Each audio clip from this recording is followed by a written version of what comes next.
बगैर किसी ताखीर के सीधा आज के इस अहम तरीन तज्जिये की तरफ चलते हैं। आज हम दो बहुत ही अलग लेकिन इंतहाई अहम मौज़ूआत पर बात करने वाले हैं। पहले हम पाकिस्तान की मुबैना तौर पर सबसे बड़ी और बदनाम जमाना ड्रग माफिया क्वीन के बिछाए गए हैरान कुन जाल को बेनकाब करेंगे और इसके फौरन बाद पीटीआई के हालिया सियासी धरनों और एहतजाज के हवाले से जो ताज़ा तरीन हकाइक सामने आए हैं उनका बिल्कुल गैर जानिबदाराना जायजा लेंगे।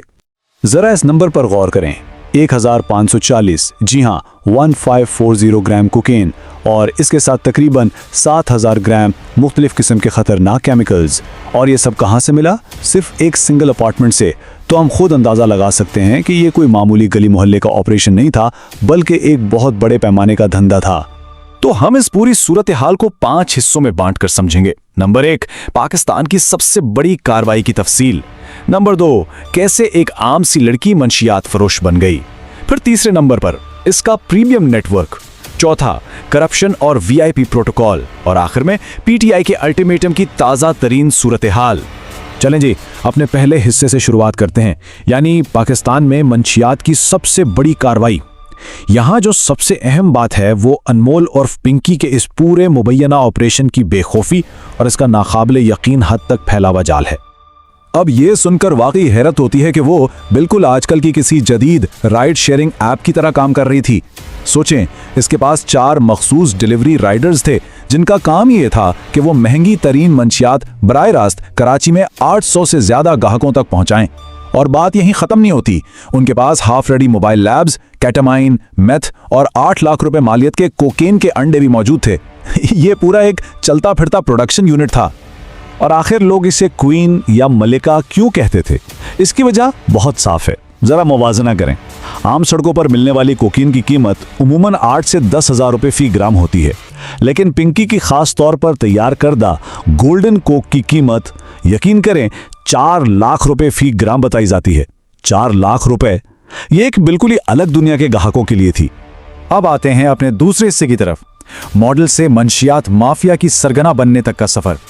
आखिर मॉडलिंग का शौक रखने वाली एक 14 साला लड़की ने इतना बड़ा और खतरनाक नेटवर्क कैसे खड़ा कर दिया?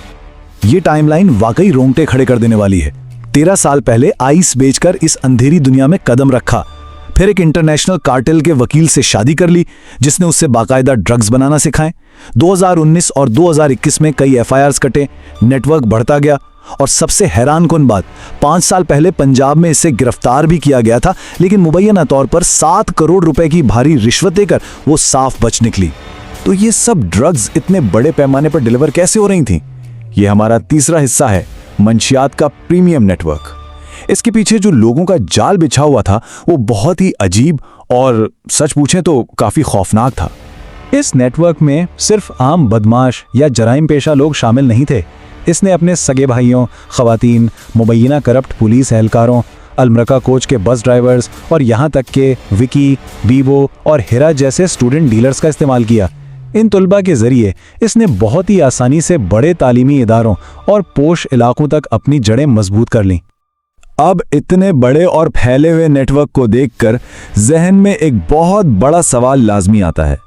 दर्जनों एफआईआर्स कटने के बावजूद वो एक पूरी दहाई तक गिरफ्तारी से और बायोमेट्रिक मशीनों की नज़र से कैसे बची रही? इसका जवाब सुनकर शायद एक झटका लगे। उसने अपने इस काले धंधे को छुपाने के लिए एक इंतहाई तकलीफदेह रास्ता चुना।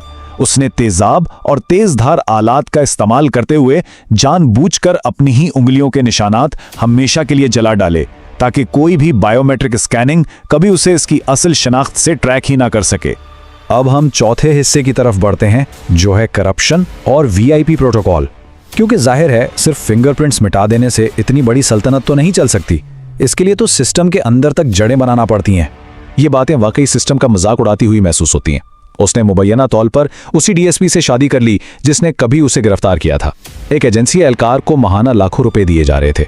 अपने नाम पर कोई बैंक अकाउंट या प्रॉपर्टी नहीं रखी, और हद तो यह है कि एक जाली एफआईआर एड्रेस लिखवाया जिसकी वजह से 8 साल से वहां रहने वाले एक बिल्कुल बेगुनाह खानदान को बिला वजह बेदखली और परेशानी का सामना करना पड़ा। और हमारे निज़ाम की ये नाकामी सिटी कोर्ट में पूरी तरह खुलकर सामने आ गई।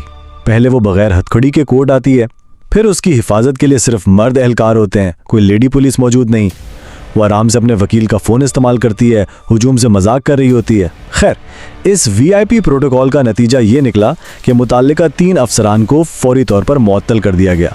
चलें अब क्राइम के इस तारीख दुनिया से बाहर निकलते हैं और अपने तज्जिए के 5वें और आखिरी हिस्से का रुख करते हैं।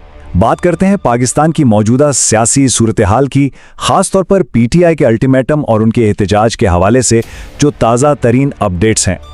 अगर हम हालिया वाक़यात पर बिल्कुल गैर जानिबदार होकर नजर डालें तो सूरत हाल कुछ यूं है। पहले दिन रहनुमा और हामिद धरने के लिए जमा होते हैं, फिर इमरान खान तक उनके अहले खाना और डॉक्टरों को रसाई ना मिलने पर यह एहतजाज वक्ती तौर पर ख़त्म कर दिया जाता है, जिसके बाद पार्टी की तरफ से 1 हफ्ते का सख्त अल्टीमेटम जारी होता है कि उन्हें अस्पताल मुंतकिल किया जाए। और अब अगले मंगल को अडियाला जेल के बाहर सख्त कार्रवाई की वार्निंग दी गई है।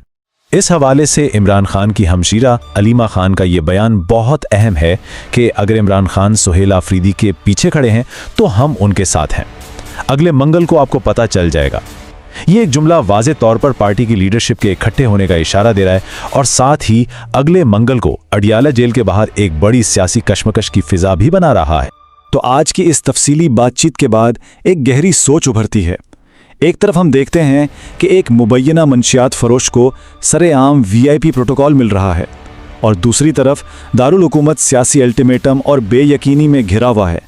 ज़रा सोचें, जब आवाम के तहफ़्फ़ुज़ के ज़िम्मेदार इदारे ही लाखों की रिश्वत के आगे कमज़ोर पड़ जाएं, तो कोई भी मुआशरा जराइम की ऐसी गहरी और मजबूत जड़ों वाली सल्तनतों का खात्मा आखिर कैसे कर सकता है?